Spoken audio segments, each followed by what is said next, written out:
আসসালামু আলাইকুম ওরহমতুল্লাহি ওবারাকাতুহু। প্রিয় বন্ধুরা, আশা করি আল্লাহ পাকের অশেষ মেহেরবানিতে আপনারা সকলেই ভালো আছেন।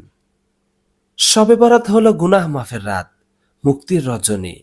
এ রাতে আল্লাহ তাআলা বান্দাদের প্রতি বিশেষ দয়া ও ক্ষমার দরজা খুলে দেন। তাই এ রাতে বেশি বেশি ইবাদত করা, তওবা করা ও আল্লাহ তাআলার কাছে দোয়া করা উচিত। শবে বরাতের রাতে বেশি বেশি নামাজ আদায় করা আর সেজদা একটু দীর্ঘ করা, বিশেষত তাহাজ্জুদ নামাজ পড়া গুরুত্বপূর্ণ। কোরআন তেলাওয়াত করা, কোরআন পড়ার মাধ্যমে আত্মশুদ্ধি লাভ করা যায়, আল্লাহ তাআলার নৈকট্য হাসিল হয়। তওবা ও ইস্তেগফার করা, অতীতের গুনাহ থেকে মুক্তি পেতে আন্তরিকভাবে ক্ষমা প্রার্থনা করা উচিত।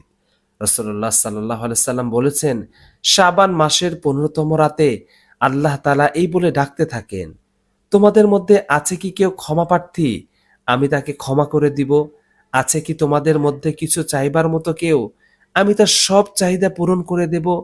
এরপর রাসূলুল্লাহ সাল্লাল্লাহু আলাইহি সাল্লাম বলেন, এইভাবে সব প্রার্থনাকারীর সব ধরনের বৈধ চাওয়াগুলো পূরণ করা হয়, কিন্তু ব্যভিচারী ও মুশরিকদের প্রার্থনা কবুল করা হয় না। রোজা রাখা, শবে বরাতের পরের দিন নফল রোজা রাখা অত্যন্ত সওয়াবের কাজ। হযরত আলী রাদিয়াল্লাহু তাআলা আনহু বর্ণনা করেন, রাসূলুল্লাহ সাল্লাল্লাহু আলাইহি সাল্লাম বলেন, যখন শাবান মাসের ১৫তম রাত তোমাদের সামনে এসে যায়, তখন তোমরা সে রাতে নামাজ পড়ো এবং পরবর্তী দিনে রোজা রাখো। দোয়া করা, পরিবারের জন্য, নিজের জন্য এবং সমগ্র উম্মাহর জন্য দোয়া করা উচিত।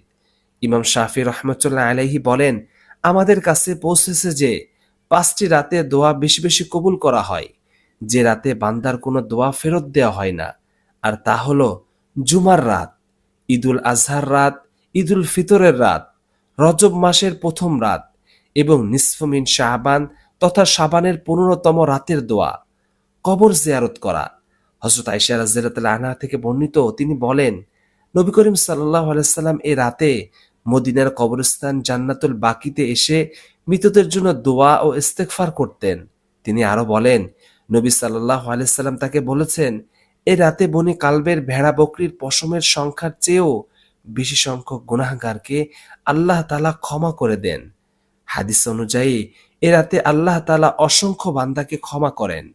মানুষের ভাগ্য নির্ধারণের একটি গুরুত্বপূর্ণ রাত হিসাবে এই রাতের বিশেষত্ব রয়েছে। এই রাতের ইবাদত অনেক সওয়াবের কাজ। আমরা যেন এই রাতকে ইবাদতের মাধ্যমে কাটাই এবং কোনো কুসংস্কারে লিপ্ত না হই। আল্লাহ তাআলা মুসলিম উম্মাহকে নিসফে মিন শাবান রাতের ইবাদত বন্দেগীর মাধ্যমে অতিবাহিত করার তৌফিক দান করুন। সারা বছরে আমল অব্যাহত রাখার তৌফিক দান করুন। কোরআন সুন্নাহর উপর আমল করার তৌফিক দান করুন। আমিন।